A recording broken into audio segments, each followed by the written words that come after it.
Hello les terriens, j'espère que vous allez bien.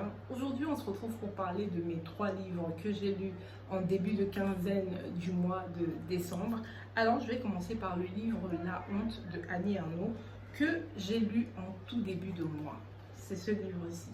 Je vais vous lire la 4e de couverture. J'ai toujours eu envie d'écrire des livres dont il me soit ensuite impossible de parler, qui rendent le regard d'autrui insoutenable. Mais quelle honte pourrait m'apporter l'écriture d'un livre qui soit à la hauteur de ce que j'ai éprouvé dans ma 12e année. Alors, ce livre-ci, j'ai beaucoup aimé le lire. Au tout début, elle parle d'une scène où son père aurait voulu supprimer sa mère. Voilà. Et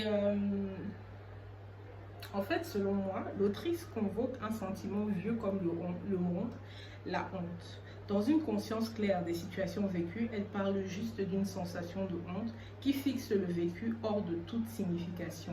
Nous sommes en 1952 et l'autrice a 12 ans. Ce sentiment fait son apparition lors d'un voyage organisé par la compagnie d'autocar pour descendre Lourdes en visitant les lieux touristiques. Tout au long du livre, on parcourt cette vie d'adolescente, bonne élève d'une école catholique privée, issue d'un milieu modeste, de parents propriétaires d'un café, d'une mercerie, vivant dans une certaine promiscuité sans les toilettes. Elle est néanmoins une privilégiée de ce monde car elle va à l'école privée, tandis que ses cousins vont à l'école publique. Pour moi, franchement, c'est un livre à lire. Ensuite, je vais vous parler de Thérèse Desqueraux. C'est une femme qui empoisonne son mari sans le faire. C'est une femme qui n'a pas d'amour pour son mari, qui ne prend pas plaisir dans l'intimité avec son mari, que la maternité ne comble pas plus, qui n'a d'intérêt pour rien mis à part la lecture, qui fume beaucoup. C'est une femme, on va dire, c'est une femme avant-gardiste, moderne, dans un milieu conservateur bourgeois de la société provençale française.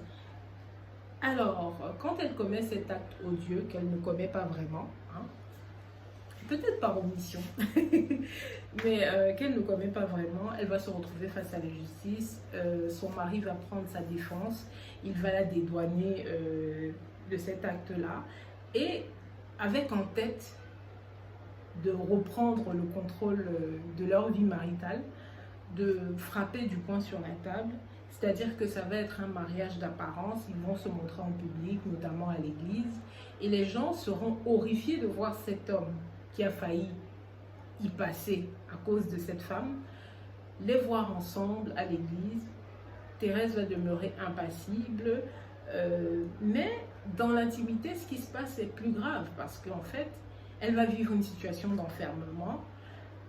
Elle n'aura pas le droit d'entrer dans la cuisine, parce que peut-être, bon, elle pourrait réitérer l'exploit, et cette fois-ci, de son propre chef. Donc, le livre est vraiment très intéressant.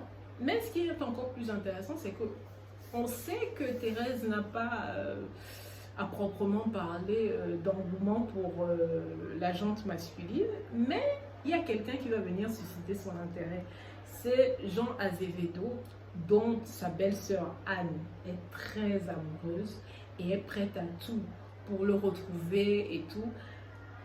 Mais Thérèse Desqueraux va être intéressée par Jean Azevedo au point de vouloir le rejoindre sur Paris. Mais bon, on ne sait pas si finalement Thérèse Desqueraux a retrouvé Jean Azevedo. Là, depuis le 11 décembre dernier, j'ai commencé à lire Les années de Annie Ernaux. Alors, je fais un petit résumé de cette lecture.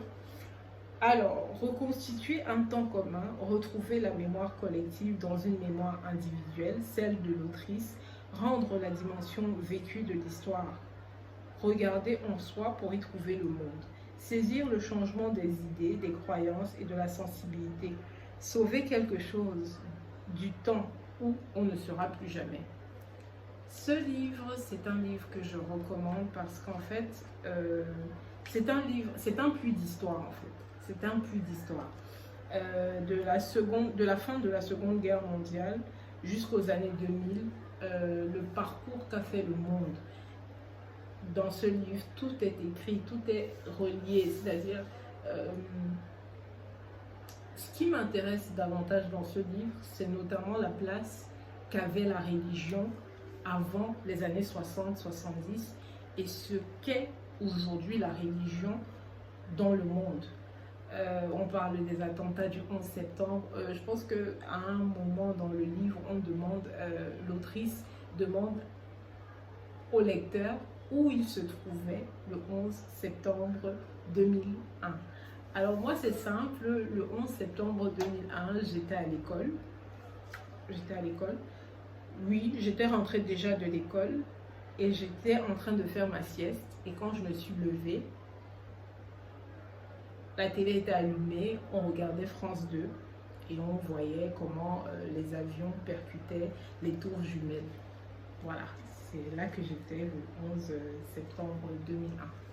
Voilà, ça a été une très belle expérience de lire ce livre, notamment quand le personnage, elle parle d'elle à la troisième personne, c'est toutes ces choses qu'elle a vues, comment le monde a évolué, la place de la religion dans la société, mai 68, l'arrivée au pouvoir du socialisme, tout ce qu'il fallait être dans les années 50 et tout ce qu'il ne fallait pas être. Il ne fallait pas être une mère célibataire, il ne fallait pas avoir de rapport sexuel, mais elle dit aussi quelque chose de très important, c'est-à-dire que il fallait préserver sa virginité à tout prix et à tous les prix.